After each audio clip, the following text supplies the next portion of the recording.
Friends, आप लोगों को हमारे YouTube channel Anshika teaching academy पर स्वागत है। आज हम लोग भारतीय इतिहास के आधुनिक कालखंड के बारे में जानकारी प्राप्त करेंगे, जो अत्यंत ही महत्वपूर्ण टॉपिक है, जिससे संबंधित विभिन्न प्रकार की जो प्रश्न हर एक एग्जाम में लगभग जो शिक्षक भर्ती एग्जाम होती है या राज्य स्तरीय एग्जाम जो होते हैं उसमें जो है पूछी जाती है। अतः आप सभी से निवेदन है कि हमारे इस चैनल को लाइक, सब्सक्राइब एंड शेयर करें और बेल आइकन दबाएं ताकि आपको सभी अपडेट वीडियो की जानकारी मिलती रहेगी। हेलो फ्रेंड्स, हम लोग आधुनिक भारत के इतिहास का कक्षा 8 का चैप्टर 1 प्रारंभिक कथन कैसे, कब और कहाँ के बारे में अध्ययन करेंगे। सर्वप्रथम तारीख कितनी महत्वपूर्ण होती है इसके बारे में हम जानकारी प्राप्त करेंगे। जैसा कि हम लोग जानते हैं कि हमारे जीवन में तारीख का योगदान बहुत ही महत्वपूर्ण होता है, क्योंकि किसी भी व्यक्ति का जन्म जो होती है या किसी भी व्यक्ति के जीवन काल में जो कोई महत्वपूर्ण जो तिथि होती है जिसे वह व्यक्ति हमेशा याद रखता है या दूसरे व्यक्ति को भी उससे संबंधित याद रहता हो। जैसे किसी का जन्मदिन होता है, जैसे आपके घर में भी व्यक्ति होंगे तो सभी का जन्मदिन हुआ, या किसी का शादी होता है जो शादी का सालगिरह होता है। तो अर्थात कहने का अर्थ हुआ कि तारीख कितनी महत्वपूर्ण होती है, इससे संबंधित चर्चा करेंगे। इतिहास में एक वक्त था जब इतिहासकार तारीख के जादू में खोए रहते थे। कब किस राजा की ताजपोशी हुई, कब कौन सा युद्ध हुआ, इन्हीं तारीखों पर गर्मा गर्म बहसें चलती थी। आम समझ के लिए इतिहास को तारीखों का पर्याय माना जाता है। मतलब कहने का अर्थ हुआ कि इतिहास का मतलब होता है कि जो इसमें तारीख की चर्चा होगी।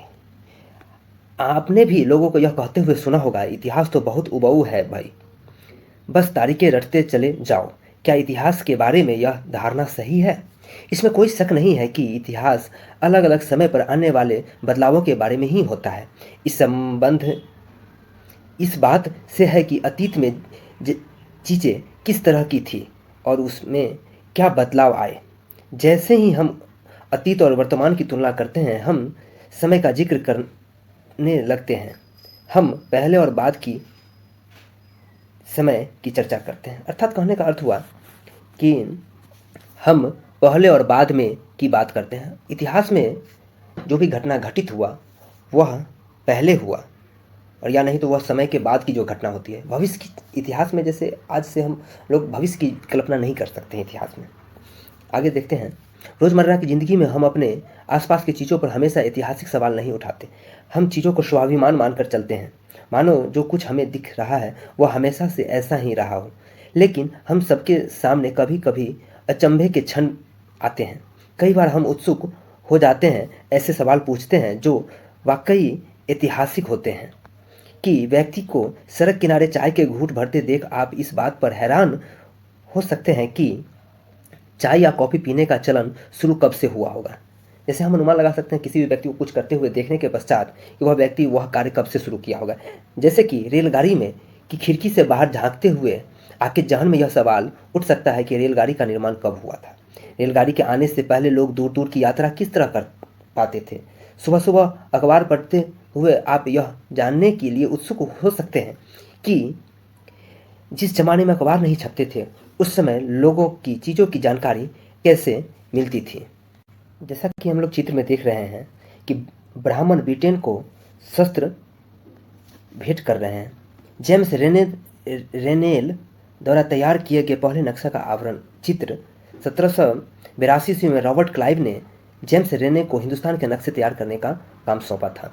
भारत पर अंग्रेजों के विजय के समर्थन रेने को वर्चस्व स्थापित करने की प्रक्रिया में नक्शे तैयार करना बहुत महत्वपूर्ण लगता था। इस तस्वीर में दिखाया गया है कि भारत के लोग स्वेच्छापूर्वक अपने प्राचीन पवित्र ग्रंथ ब्रिटिश सत्ता की प्रतीक ब्रिटेनियों को सौंप रहे हैं, मानो वे उसे भारतीय संस्कृति की रक्षा के लिए आने का आग्रह कर रहे हैं। अर्थात यहाँ से एक आपका सबसे इम्पोर्टेंट पॉइंट आया कि नक्शा जो है, भारत का नक्शा का जो है बनाने का कार्य किसने किसको सौंपा। तो रॉबर्ट क्लाइव ने जेम्स रेने को सौंपा था। आपका यह इंपॉर्टेंट पॉइंट हो गया। आगे नेक्स्ट देखते हैं।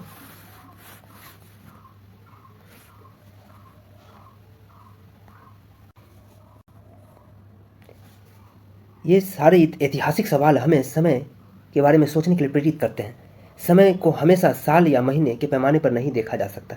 कई बार ऐसी प्रक्रिया के लिए कोई तारीख तय करना वाकई गलत होता है, जो एक लंबे समय से चलती आ रही है।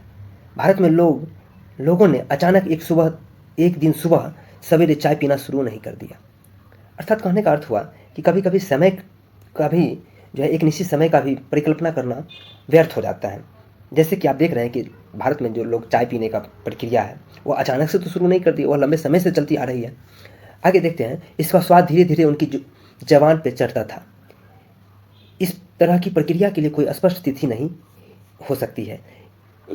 इसी तरह हम ब्रिटिश शासन की स्थापना के लिए कोई भी एक तिथि नहीं बता सकते हैं। राष्ट्रीय आंदोलन किस दिन शुरू हुआ या अर्थव्यवस्था या समाज में किस दिन बदलाव आए, यह बताना भी संभव नहीं है। अर्थात मतलब एक दिन में बदलाव नहीं आ गया हमारे जीवन काल में। जैसे आज़ादी हमें एक दिन में प्राप्त नहीं हुई, आज़ादी के लिए लंबे समय से लोग लड़ाई किए। तो इसमें एक निश्चित समय बताना कि आज़ादी हमें इतना के पश्चात जो है मिलने की शुरुआत हो गई, यह कहना अत्यंत ही कठिन होगा। तो ये सारी चीज़ें एक लंबे समय में घटती हैं। हमें सिर्फ एक अवधि की बात कर सकते हैं, एक लगभग सही अवधि के बारे में बता सकते हैं कि जब ये खास बदलाव दिखाई देने शुरू हुए होंगे। फिर तो लोग इतिहास की तारीखों से जोड़ कर क्यों देखते हैं? इस जुड़ाव की वजह क्या है? एक समय था जब युद्ध और बड़ी घटनाओं के ब्यौरों को इतिहास माना जाता था।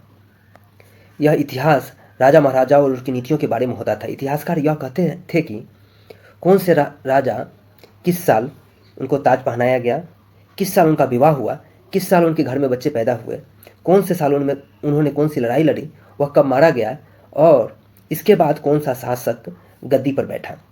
इस तरह की घटनाओं के लिए निश्चित तिथि बताई जा सकती है। इस तरह की इतिहासों में तिथियों का महत्व बना रहा। आगे देखते हैं, जैसा कि पिछले 2 साल की इतिहास की किताबों में आपने देखा है कि अब इतिहासकार बहुत सारे मुद्दे और दूसरे सवालों के बारे में भी लिखने लगे हैं।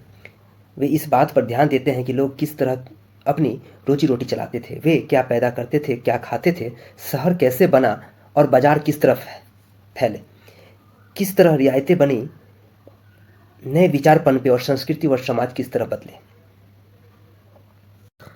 जैसा कि इस चित्र में हम देख रहे हैं कि घोड़े पर चढ़ा हुआ व्यक्ति जो है और इस पे लिप्टॉन टी का बारे में बताया गया है। तो इस विज्ञापन के बारे में पढ़ते हैं तो इसमें बताया गया है कि पुराने विज्ञापनों से हमें यह समझ में मदद मिलती है कि नए उत्पादकों के लिए बाजार किस तरह तैयार हुए और किस तरह नई रुचियां चलन में आई। 1922 ईस्वी में लिप्टन चाय के लिए तैयार किया गया यह विज्ञापन इस बात की ओर संकेत करती है कि दुनिया भर के शाही लोग यही चाय पीते थे। इस तस्वीर के पीछे की तरफ एक राजमहल, भारतीय महल दिखाई दे रहा है, जबकि अगले हिस्से में ब्रिटेन की रानी विक्टोरिया का तीसरा बेटा राजकुमार आर्थर घोड़े पर बैठे हुए हैं, सवार हैं और राजकुमार आर्थर को ड्यूक ऑफ कनॉट की पदवी दी गई थी, उपाधि दी गई थी। अर्थात यहाँ पर एक आपका प्रश्न आ गया कि किस राजकुमार को ड्यूक ऑफ कनॉट की उपाधि दी गई थी, तो आपका जवाब होगा राजकुमार आर्थर, जो ब्रिटेन की रानी विक्टोरिया का तीसरा पुत्र थे। आगे हम देखते हैं कि कौन सी तारीखें, कुछ तारीखों को महत्वपूर्ण मानने का पैमाना क्या है। हम जो तारीखें चुनते हैं, जिन तारीखों के इर्द गिर्द हम अतीत की कहानी बुनते हैं, वे अपने आप में महत्वपूर्ण नहीं होती है। वे इसलिए महत्वपूर्ण होती है क्योंकि हम कुछ खास घटनाओं के महत्वपूर्ण मानकर चलते हैं। अगर अध्ययन का विषय बदल जाता है, अगर हम नए मुद्दों पर ध्यान देने लगते हैं तो महत्वपूर्ण तारीख भी बदल जाती है।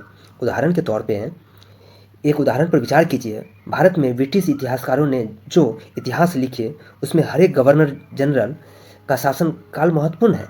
ये इतिहास प्रथम गवर्नर जनरल वारेन हेस्टिंग्स से शुरू होता है और अंतिम वायसराय लॉर्ड माउंटबेटन के साथ खत्म होता है। अलग अलग अध्यायों में हम दूसरे गवर्नर जनरल जैसे Warren Hastings, Wellesley, Bentinck, Dalhousie, Lord Canning, Lawrence, Lytton, Ripon, Curzon, Hardinge, Irwin के बारे में भी पढ़ते हैं। अर्थात यहाँ पर एक सबसे इम्पोर्टेंट पॉइंट आपको मिला। सबसे इम्पोर्टेंट पॉइंट ये है कि भारत का जो है प्रथम गवर्नर जनरल जो है वो कौन था, वारेन हेस्टिंग्स था और अंतिम जो वायसराय कौन था, लॉर्ड माउंटबेटन था। जो आप याद रख सकते हैं। आगे नेक्स्ट देखते हैं क्या है कि इतिहास, इस इतिहास में गवर्नर जनरल और वाइसराय का कभी न खत्म होने वाली सिलसिला ही छाया रहा। मतलब अंग्रेज जब आए भारत में तो अंग्रेज जो शासन अपना स्थापित जो किए ईस्ट इंडिया कंपनी के शुरुआती दौर में, वह ईस्ट इंडिया कंपनी भारत में आए व्यापार करने के, लेकिन धीरे धीरे वह अपने जो है यहाँ पे भारतीय लोगों को गुलाम बना करके यहाँ शासन प्रणाली स्टार्ट कर दिया, जो कि व्यापार से वह शासन प्रणाली की ओर चले गए। तो इस दौरान उनके कंपनी के गवर्नर जनरल और वाइसराय की जो है संख्या काफ़ी रहे, जो हमें समय दर चेंज होते गए। तो इतिहास इन किताबों में सारी तारीखों का अध्ययन इन अधिकारियों और उनकी गतिविधियों, नीतियों, उपलब्धियों के आधार पर तय की जाती है। अर्थात भारत आने वाले सभी गवर्नर जनरल या वाइसराय को हम याद नहीं रखते हैं, याद उन्हीं को रखा गया जिनके दौरान शासनकाल में महत्वपूर्ण घटना घटी।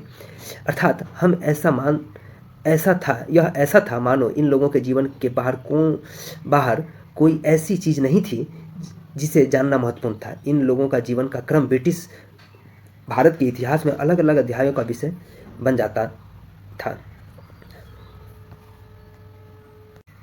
आगे देखते हैं, क्या हम इसी दौर के इतिहास के अलग ढंग से नहीं लिख सकते हैं? क्या हम इस दौर के इतिहास को अलग ढंग से नहीं लिख सकते हैं? गवर्नर जनरल के इतिहास के चौखट में हम भारतीय समाज के विभिन्न समूहों, वर्गों की गतिविधियों पर किस तरह ध्यान दे सकते हैं? जब हम इतिहास की कोई कहानी लिखते हैं तो उसे टुकड़ों या अध्यायों में बांट देते हैं। हम ऐसा क्यों करते हैं? ऐसा इसलिए किया जाता है ताकि हर अध्याय में कुछ सामंजस्य रहे। इसका मकसद कहानी को इस तरह सामने लाना होता है कि उसे आसानी से समझाया जा सके या याद रखा जा सके। इस प्रक्रिया में हम सिर्फ उन घटनाओं पर जोर देते हैं जो उस कहानी के पेश करने में मददगार होती है। जो इतिहास गवर्नर जनरल के जीवन की इर्द गिर्द चलता है, उसे भारतीय की गतिविधियाँ कोई मायने नहीं रखती, इसके लिए वहाँ कोई जगह नहीं होती। तो फिर क्या किया जाए? जाहिर है हमें अपने इतिहास का एक अलग खाका बनाना पड़ेगा। इसका मतलब यह है कि अब हम जिन तिथियों को महत्व दिया जा रहा है वे महत्वपूर्ण नहीं रहे, इसके लिए नई तिथियां महत्वपूर्ण हो जाएगी। जैसे इस चित्र में आप देख सकते हैं कि वारेन हेस्टिंग्स 1773 ईस्वी में जो भारत का पहला गवर्नर जनरल बना, वह है। आगे देखते हैं हम लोग,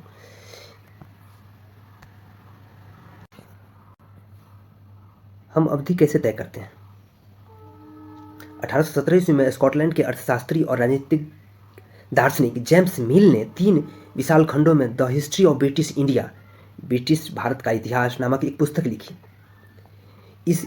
इस किताब में उन्होंने भारत के इतिहास को हिंदू, मुस्लिम और ब्रिटिश इन 3 काल खंडों में बांटा था। काल खंडों के इस निर्धारण को ज़्यादातर लोगों ने मान भी लिया। क्या आपको भारतीय इतिहास को समझने की इस तरीकों में कोई समस्या दिखाई देती है? इतिहास को हम अलग अलग कालखंडों में बांटने की कोशिश करते हैं, इसकी भी एक वजह है। हम उस दौर की खासियतें, उसके केंद्रित तत्वों को पकड़ने की कोशिश करते हैं, इसलिए ऐसे शब्द महत्वपूर्ण हो जाते हैं जिनके सहारे हम समय को बांटते हैं। ये शब्द अतीत के बारे में हमारे विचारों को दर्शाते हैं। वे हमें बताते हैं कि एक अवधि से दूसरी अवधि के बीच आए बदलाव का क्या महत्व होता है। मील को लगता था कि सारे एशियाई समाज सभ्यता के मामले में यूरोप से पीछे हैं। मतलब ये जो मील जो था, जो अर्थशास्त्री था, कहाँ का था अर्थशास्त्री? स्कॉटलैंड का अर्थशास्त्री और राजनीतिक दार्शनिक था। जेम्स मील को लगता था कि सारे एशियाई समाज सभ्यता के मामले में यूरोपीय समाज से बहुत पीछे हैं। इतिहास की उसकी समझदारी ये थी कि भारत में अंग्रेजों के आने से पहले यहाँ हिंदू और मुस्लिम तानाशाह का ही राज चलता था। यहाँ चारों ओर केवल धार्मिक वैर, जातिगत बंधनें और अंधविश्वास की बोलचाल था। आपको यहाँ पे सबसे इम्पोर्टेंट पॉइंट यह है कि ब्रिटिश भारत का इतिहास, जिसको book the history of British India book का लेखन किसने किया? तो जेम्स मिल ने किया। और जेम्स मिल कहाँ का दार्शनिक था, कहाँ का था वह व्यक्ति? स्कॉटलैंड के अर्थशास्त्री एवं राजनीतिक दार्शनिक था। और उसने जो बुक लिखा, the history of British India book लिखा, और इसमें भारतीय इतिहास को 3 भागों में बांटा, एक हिंदू, मुस्लिम और एक ब्रिटिश काल में बांटा गया। तो आपका इंपॉर्टेंट पॉइंट यह हो गया कि जेम्स मिल के बुक जो the history of British India था उसके अंतर्गत भारतीय इतिहास को कितने भागों में बांटा गया? 3 भागों में, एक हिंदू, दूसरा मुस्लिम, तीसरा ब्रिटिश। आगे देखते हैं। मिल के राय में ब्रिटिश भारत शासन को सभ्यता की राह पर ले जा सकता है। मतलब मिल का मानना था, जेम्स मिल का जो है कि ब्रिटिश सरकार ही जो है वह भारतीयों को सभ्यता की राह पर ले जा सकता है। इस काम के लिए जरूरी नहीं था कि भारत में यूरोपियन शिष्टाचार, कला, संस्थाओं और कानूनों को लागू किया जाए। मिल ने तो यहाँ तक सुझाव दिया था कि अंग्रेजों ने भारत के सारे भूभाग पर कब्जा कर लेना चाहिए, अंग्रेज को भारत के सारे भूभाग पर कब्जा कर लेना चाहिए ताकि भारतीय जनता को ज्ञानी और सुखी जीवन प्रदान किया जा सके। उनका मानना था कि अंग्रेज की मदद के बिना हिंदुस्तान की प्रगति नहीं होगी। जेम्स मिल का मानना था अंग्रेज के बिना जो हिंदुस्तान की प्रगति नहीं होगी। आगे देखते हैं। इतिहास की इस धारणा में अंग्रेजी शासन प्रगति और सभ्यता का प्रतीक था। अंग्रेजी शासन से पहले सारा अंधकार का दौर था। क्या इस धारणा को हम स्वीकार कर सकते हैं? क्या इतिहास के किसी दौर को हिंदू या मुस्लिम दौर कहा जा सकता है? क्या इन सारे दौरों में कई तरह के धर्म एक साथ नहीं चले? किस युग को केवल उस समय के शासकों के धर्मों के हिसाब से तय करने की जरूरत क्या है? अगर हम ऐसे करते हैं तो इसका मतलब यह कहना चाहते हैं कि औरों के जीवन और तौर तरीकों का कोई महत्व नहीं होता। हमें याद रखना चाहिए कि प्राचीन भारत के सारे शासकों का भी एक धर्म नहीं होता था। मतलब प्राचीन भारत में जो शासक हुआ करते थे वह सारे शासकों का भी एक धर्म नहीं होता था। आगे देखते हैं। अंग्रेज द्वारा सुझाए गए वर्गीकरण से अलग हटकर इतिहासकार भारतीय इतिहास को आमतौर पे 3 भागों में बांटे, एक प्राचीन, मध्यकालीन और आधुनिक काल। मतलब भारतीय इतिहासकार के द्वारा भारतीय इतिहास को 3 भागों में बांटा गया, प्राचीन, मध्यकालीन भारत का इतिहास और आधुनिक भारत का इतिहास। और आधुनिक भारत का इतिहास हम यहाँ अभी पढ़ रहे हैं। जबकि जो जेम्स मिल था उसने भारतीय इतिहास को 3 भागों में बांटा, पहला हिंदू, दूसरा मुस्लिम और तीसरा ब्रिटिश। आगे इतिहास के इन खंडों में बांटने की यह समझ भी पश्चिम से आई। पश्चिम में आधुनिक काल को विज्ञान, तर्क, लोक तंत्र, मुक्ति और समाज जैसे आधुनिकता की ताकतों के विकास का युग माना जाता है। इसके लिए मध्यकालीन समाज वे समाज थे जहां आधुनिक समाज की वे विशेषताएं नहीं थी। क्या हम अपने अध्याय के लिए आधुनिक काल की इस धारणा को बिना सोचे विचारे ऐसे ही अपना सकते हैं? जैसे कि आप इस पुस्तक में देखेंगे, अंग्रेज के शासन में लोगों के पास समानता, स्वतंत्रता या मुक्ति नहीं थी, न ही वह आर्थिक और विकास की प्रगति का दौर था। बहुत सारे इतिहासकार इस युग को औपनिवेशिक युग कहते हैं। बहुत सारे इतिहासकार इस युग को कौन सा युग कहते हैं? औपनिवेशिक युग कहते हैं। आगे औपनिवेश क्या होता है, औपनिवेशिक क्या होता है, इसके बारे में पढ़ेंगे। इस किताब में आप पढ़ेंगे कि किस तरह अंग्रेजों ने हमारे देश को जीता और स्थानीय नवाबों और राजाओं को दबाकर अपना शासन स्थापित किया। आप देखेंगे कि किस तरह उन्होंने अर्थव्यवस्था और समाज पर नियंत्रण स्थापित किया। अपने सारे खर्चों को निपटने के लिए राजस्व वसूली किया, अपनी ज़रूरतों की चीज़ों की सस्ती चीज़ों पर खरीदा, निर्यात के लिए महत्वपूर्ण फसलों की खेती करवाई। इन सारी चीज़ों के कारण क्या बदलाव आए? आप यह भी जानेंगे कि ब्रिटिश शासन के कारण यहाँ के मूल्य, मान्यताओं और पसंद नापसंद, रीति रिवाज और तौर तरीकों पर क्या बदलाव आए। जब एक देश पर दूसरे देश के दबदबे से इस तरह के राजनीतिक, आर्थिक और सामाजिक और सांस्कृतिक बदलाव आते हैं तो इस प्रक्रिया को उपनिवेशीकरण कहा जाता है। अर्थात आपका सबसे इंपॉर्टेंट पॉइंट यह आ गया कि उपनिवेश, अगर आपसे पूछा जाए कि उपनिवेशीकरण किसे कहते हैं तो क्या जवाब आप देंगे? कि जब एक देश पर दूसरे देश के दबदबे से इस तरह के राजनीतिक, आर्थिक, सामाजिक और सांस्कृतिक बदलाव आते हैं तो इस प्रक्रिया को उपनिवेशीकरण कहा जाता है। लेकिन जल्दी ही आप यह समझ जाएंगे कि सारे वर्ग और समूह इन बदलावों को एक ही ढंग से अनुभव नहीं कर रहे थे। इसलिए इस किताब को हमारे अतीत यानी कई अतीतों पर केंद्रित नाम दिया गया है।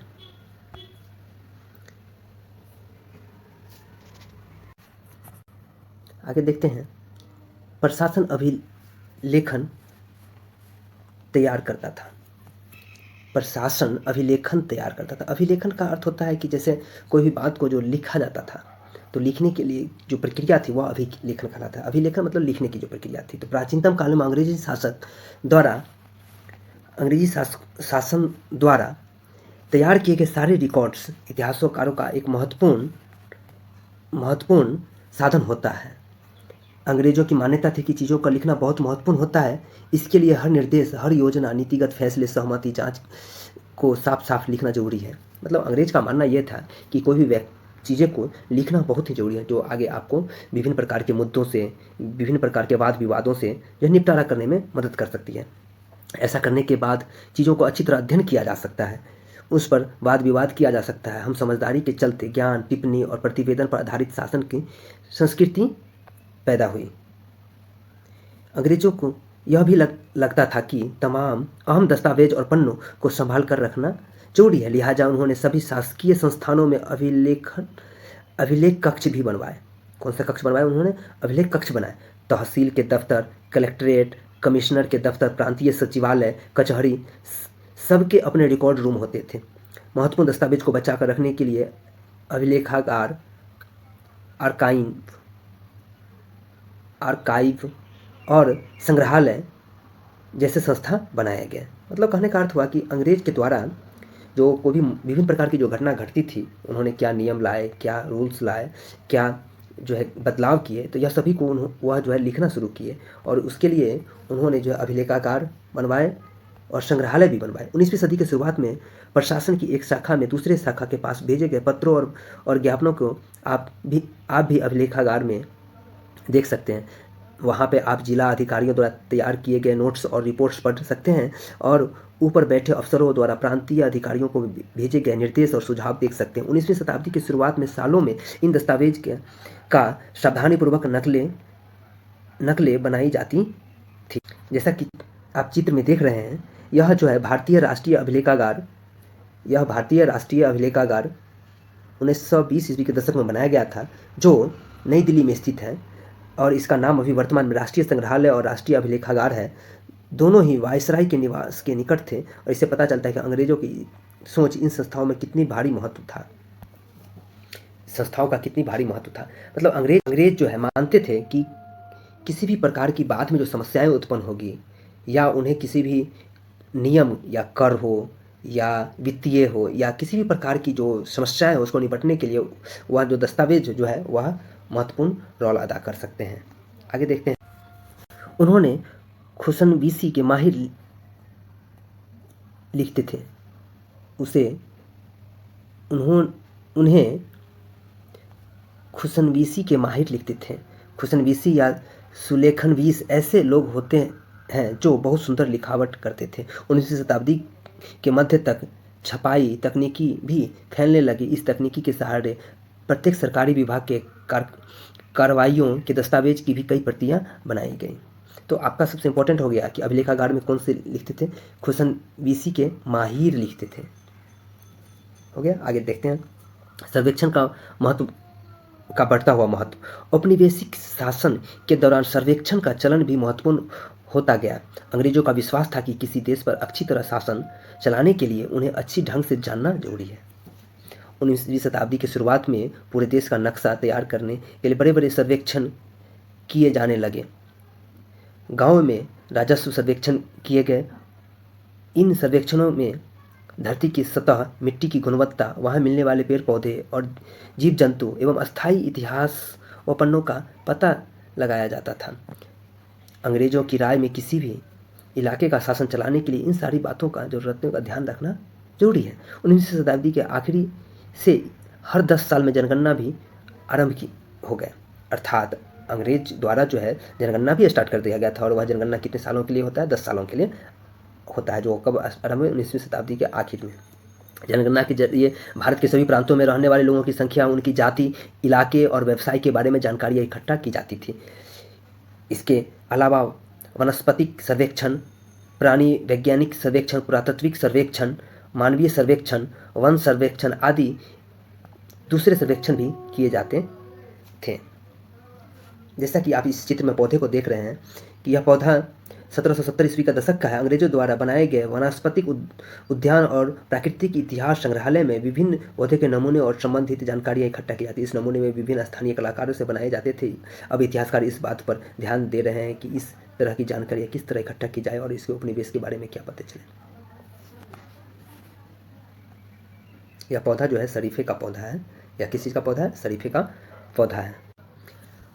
आगे, अधिकृत रिकॉर्ड से क्या पता नहीं लगता है। अधिकृत रिकॉर्ड्स के इस विशाल भंडार से हमें बहुत कुछ पता लगा सकते हैं। फिर भी इस बात को नज़रअंदाज नहीं किया जा सकता है कि सारे सरकारी रिकॉर्ड्स हैं।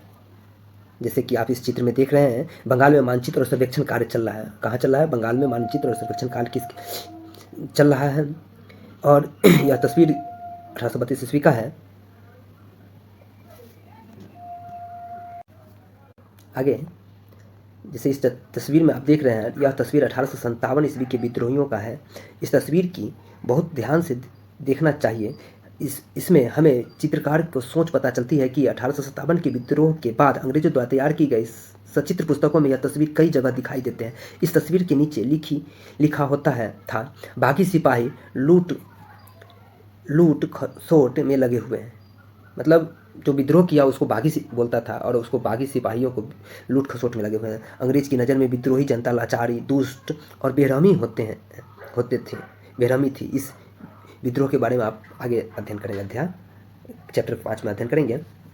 इनमें हमें यह भी पता लगता है कि सरकारी अफसर हमारे बारे में क्या सोचते थे, उनकी दिलचस्पी किन चीज़ों में थी और बाद के लिए वे किन चीज़ों को बचाए रखना चाहते थे। इन रिकॉर्ड्स से हमें यह समझने में हमेशा मदद नहीं मिलती है कि देश के दूसरे लोग क्या महसूस करते थे और उनकी कार्रवाई की क्या वजह थी।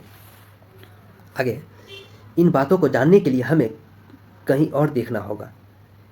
हम ऐसे दूसरे स्रोतों को तलाश में निकलते हैं तो उनमें भी कोई कमी नहीं रहती, लेकिन सरकारी रिकॉर्ड्स के मुकाबले उन्हें ढूंढना जरा मुश्किल साबित होता है। इस लिहाज से लोगों की डायरिया, तीर्थ यात्रियों के स्मरण महत्वपूर्ण, लोगों की आत्मकथाएं और स्थानीय बाजारों में बिकने वाले लोकप्रिय पुस्तिकाएं महत्वपूर्ण होते हैं। जैसे जैसे छपाई की तकनीक फैली, अखबार पढ़ने लगे और विभिन्न मुद्दों पर जनता में बहस भी होने लगी। नेताओं और सुधारकों ने अपने विचारों को फैलाने के लिए लिखा। कवियों और उपन्यासकारों ने अपनी भावनाओं को व्यक्त करने के लिए लिखा। लेकिन ये सारे स्रोत उन लोगों ने रचे जो पढ़ना लिखना जानते थे। तो अर्थात कहने का मतलब यह हुआ कि लोग तो पहले अनपढ़ भी हुआ करते थे ना। तो आगे देखते हैं।